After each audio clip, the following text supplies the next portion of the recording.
morning, students. Welcome to the online biology classes. Today we'll start the new chapter, that is chapter number 7, Diversity in Living Organisms. Let us see the explanation of this chapter with the help of the PowerPoint presentation slides. So we'll come to the first slide of this chapter. Need for classification of living organisms. So what is the need of classifying the organisms? So the need of classifying the organism is that in order to make the study systematic, in order to study the millions and lakhs of species of plants and animals in a proper systematic manner, a process or a classification or some sort of arrangement is required. So that to make the study of these numerous organisms easy, scientists have find out a common way or a more systematic way of learning and to understanding the characteristics of the organisms which are present in this universe. So in order to make the study systematic of these organisms, there thought to be a need of some arrangement, and that arrangement is called as classification. Let us see more deep inside what is classification and how the organisms are classified. Living organisms show a wide range of variations. What is variation? Variation means change. There are different types of organisms surviving or available on this planet. All are different. One common thing is that they all are living. So life is common, but the forms, size, shape, structures, everything is different. So there is a wide range of variations. Some microscopic bacteria are of few micrometers in size, and some like whales and redwood trees are about 30 meters and 100 meters in size. So there is a great variation we can see. Some pine trees live for thousands of years, while insects like mosquitoes die within a few days. Some organisms are colorless and even transparent, and some are brightly colored. To understand and study all these organisms is impossible. As I have just in the beginning only I have told, to study all these organisms in one platform is very difficult. If they are arranged in different groups based on their similarities in the characteristics, then it is easier to study the different groups as a whole. That means what we are going to do in this classification, we got a clue, we got a hint that what we are going to do in order to study the large number of organisms in one go, in one platform. So what we are going to do is we will be finding out the similarities between the organisms. For example, we are more similar if suppose that there are three organisms, human beings, monkey and a cow, and if a child is asked to compare, in order to compare the similar, in order to a child is being asked to find out the similarities among the two organisms, means three are given, cow, monkey and a boy, and he has been given the assignment to find out the similarities with a cow and a monkey.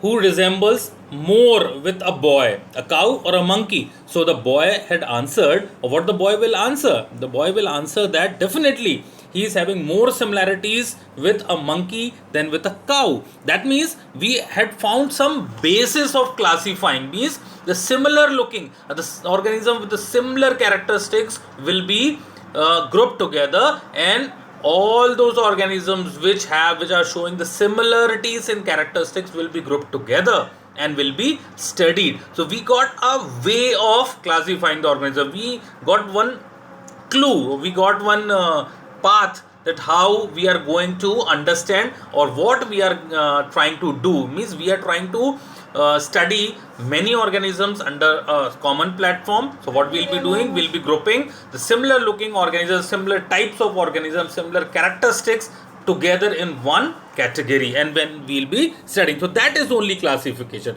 We started the classifying the organism.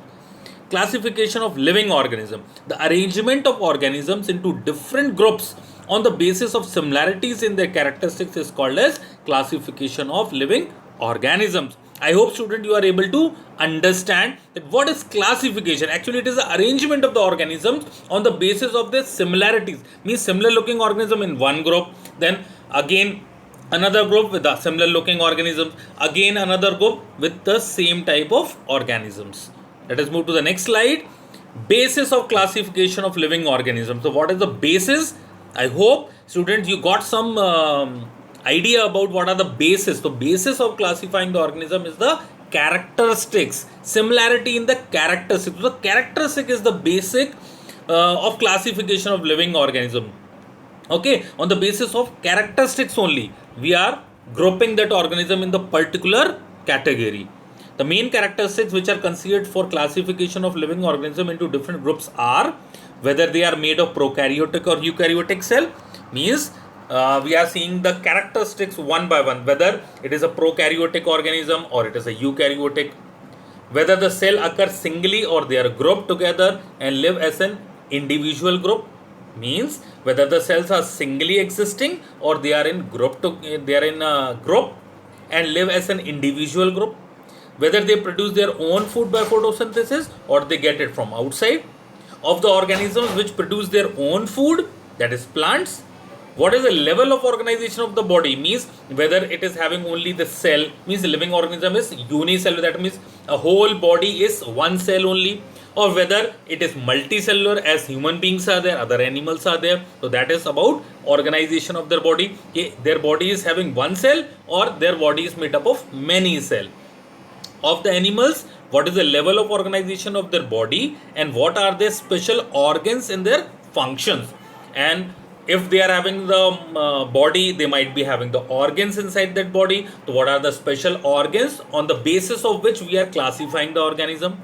The characteristics used for classification of plants will be different for the different characteristics used for classification of animals, because plants make their own food and animals get their food from outside. So these are the characteristics on the basis of which we are trying to classify the living on. These are only the basis. What we are going to see,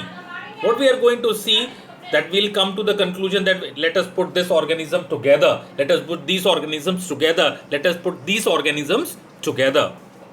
Okay, classification and evolution. So there is a strong relationship between classification and evolution. How they are related to each other? Classification means on the basis of similarities and characteristics you are grouping few organisms together. On the basis of common characteristics you are placing some organisms together in one category, that is classification. And how we will be classifying, what characteristics we will be just seeing, and how it is related to evolution. So first of all we have to understand what is evolution. Evolution means change, how we have evolved. So that is evolution. So if suppose that if for example if we are talking about a monkey and a human, we are talking about a monkey and a man.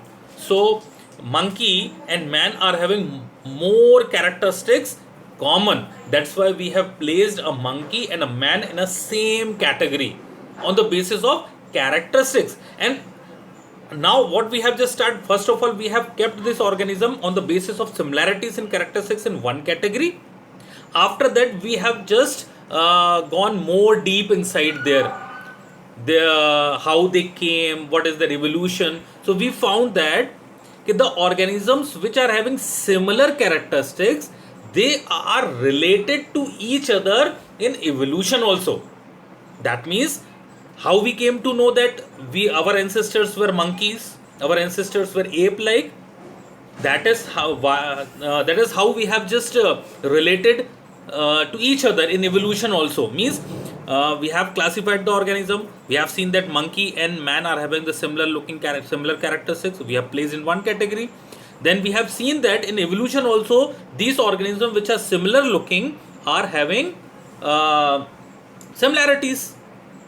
So the organism which are similar looking now are having somewhat common ancestors also. That means monkey and man both are having the same ancestors. That means we are related in evolution. Means that The organisms which you are classifying or we are putting in one category, they are related in evolution also. The body design of living organisms are gradually changing due to the changes in environment and the need to adapt themselves to changes in the environment. Means the organism has continuously adapted itself. Means when we were ape like, when we were ape like, what happened, we had adapted ourselves to the changing environment. At the time we were not wearing the clothes, at the time we were having long hairs, we are having long nails and teeth, because our eating habits were like this. We were roaming all around, we were moving in search of food and shelter. We have not built our houses, but slowly and steadily what happened, we adapted to the environment and we started settling down at a one place, and we started living our life in a more balanced way, in a more civilized way, and now we have become totally civilized, and we are called as the homo sapiens. Monkeys are still now because they have not adapted that much. So that we'll be just seeing in the next chapter, that is heredity and evolution. But now for this chapter we'll be confining ourselves till here only, that how with the organisms are classified, how they are related in evolution. Means if the organisms are having similar characteristics, they are having the common ancestors also. Some group of organisms having ancient body designs have not changed much during evolution and have simple forms and structure. These organisms are called as primitive or lower organisms. So there are certain primitive organisms, for example crocodile. It has not been seen lots of changes from the prehistoric age till now. That's why they are coming under primitive organism. Means they have not changed.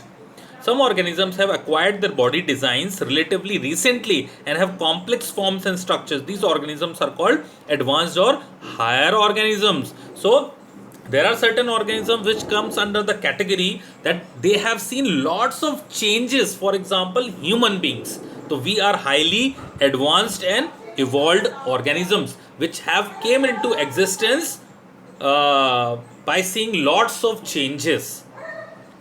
Okay, the hierarchy of classification. Here, this is again a very interesting chapter. I'll be telling you a trick to remember the hierarchy of classification. So, what is hierarchy of classification? The organisms have been broadly classified on the basis of their characteristics into different hierarchical categories. They are Monera, their kingdoms, I'm sorry, their kingdom, phylum, class, order, family, genus, species. So there is a very good trick to remember this hierarchical classification, that first comes the kingdom, then phylum, then class, then order, then family, then genus and species. So there is a very good and very interesting trick, and that trick is kingdom. K for kingdom and K for keep. Phylum, class, order, family, genus, species.